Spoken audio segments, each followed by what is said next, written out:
For further analysis, we're joined from Cairo by Al-Ahram managing editor, Mr. Mohammed Izzuddin. Welcome to Qnews, sir. Now, how significant is the Emergency Arab Islamic Summit in Doha for shaping a collective response to Israel's strike on Qatar?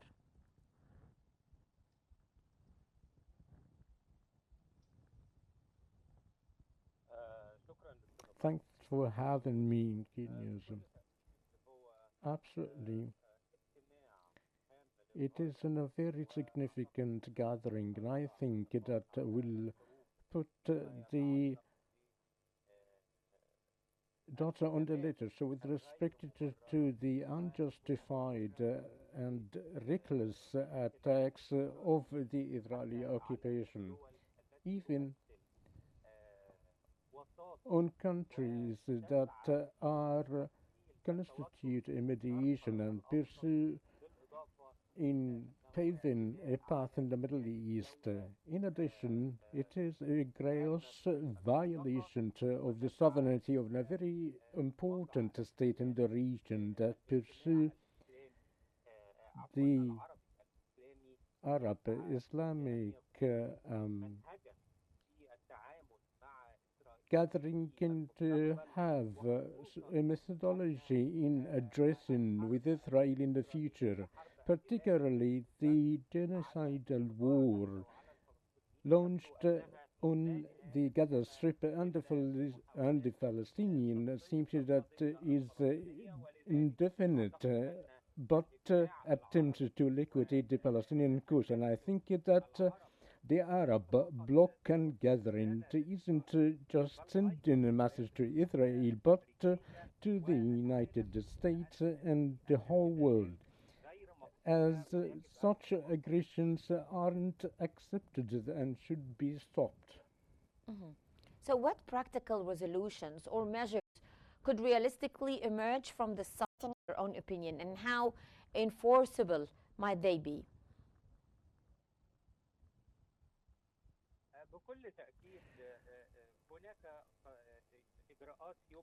Absolutely, there are measures through which that could halt such excesses or the Israeli attacks. Firstly, for the United States to intervene. The United States is funding Israel by arms. Previously, before the glorious October's war, following the defeat of Israel, there was some sort of an international embargo. I think the Arab Islamic Summit to be held in Qatar should send a message to the whole world to stop funding Israel of killing defenseless and civilian children, as Israel only respects the power and the economic casualties. And if we cut the fundraising of Israel, that will deter Israel and diminish its aggressions, and also to collaborate with the European Union that wishes to deter Israel through economic sanctions, halting the trade exchange and importation from Israel, to have some sort of an impact of the Israeli economy that is deteriorated due to the war launched by the extremist far right, not just the Israeli government, but it is an extremist coalition to pursue to implement new maps in order to expand its influence or the stealing new territories, in addition to hindering the path of the two-state solution, along with the establishment of the Palestinian statehood. And how does the involvement of Egypt, Saudi Arabia, Turkey, and Pakistan actually signal broader Arab Islamic alignment in confronting Israeli actions and aggressions?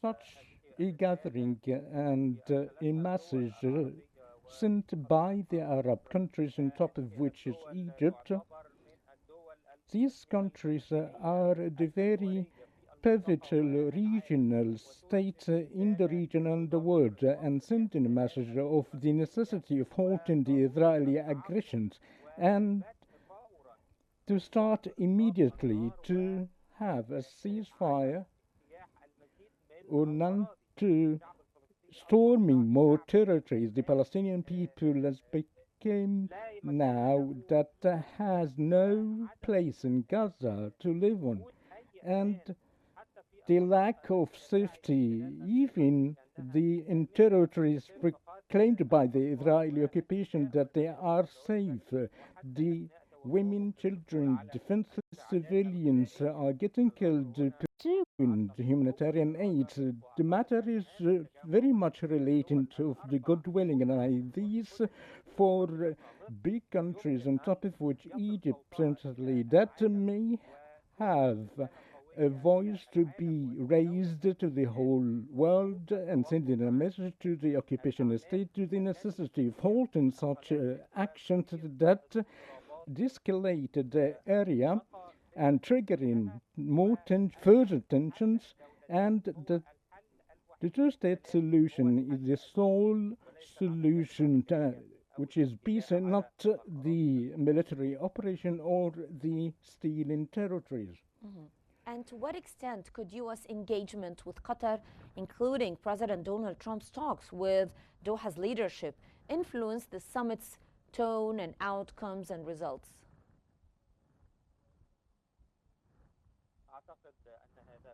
I think that such a meeting was very necessary, and American explanations of the Israeli attacks and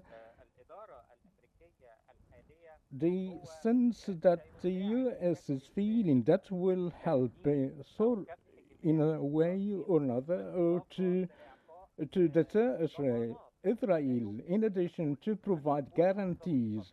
I cannot be a state of servants or the friendly country that has a military U.S. military base and getting attacked by Israel, which is unacceptable and shouldn't be repeated in the future with either in Qatar or in the other countries that pursue peace through the cessation of the fire and more of flooding the area with humanitarian aids.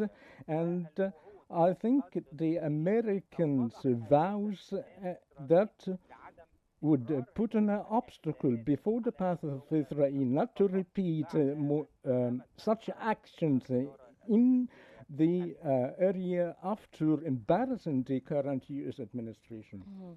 How might Israel's targeting of senior Hamas figures in Qatar affect the balance between counter-terrorism claims and violations of state sovereignty?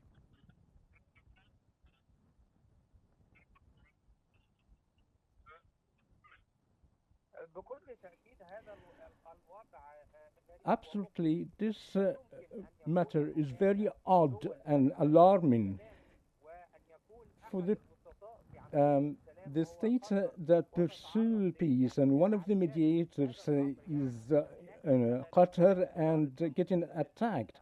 That means that there is a flaw in the international and regional system, and of course the United States has a role in such that by getting a very tangible guarantees from Israel not to repeat such actions. Otherwise, the region will be triggered if the response of Israeli aggression could be put in place and not the de-escalation that will impact the economy, trade, oil prices, along with the currencies. It is a very important point or area, either because of the oil or the positioning of American foreign military bases, or in big countries such as Egypt, Turkey, Pakistan, these countries have a weight in the world power. Such a security system shouldn't be imposed by threats by Israel or any other power in the region. So, what risks does this escalation pose for regional stability, particularly with rising protests in Jordan we have seen and mounting public anger across the Arab world?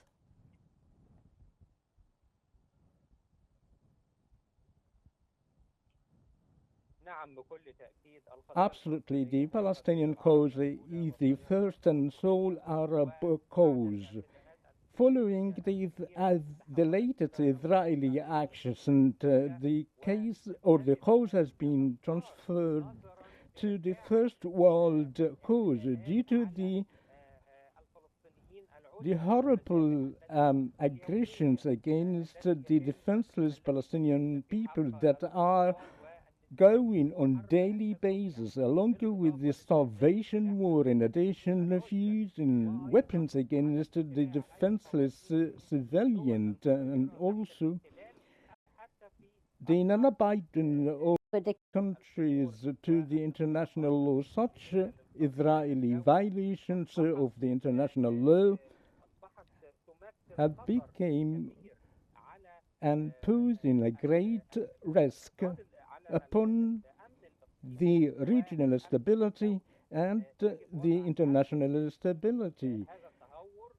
Such a reckless deed should be deterred and to start a trajectory of peace and cessation of the military operation that do not target the release of the captives but more controlling of territories along with the settlements. In addition, in a very dire attempt to halt the international recognition of the establishment of the Palestinian state. Okay. And how effective is international condemnation from Libya's parliament actually to the UN Security Council in deterring further Israeli strikes on foreign soil?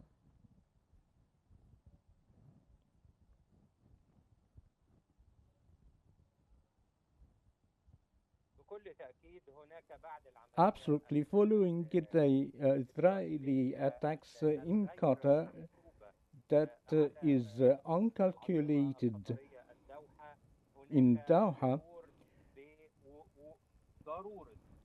there is a sense of the necessity to challenge any future aggression upon any state in the region.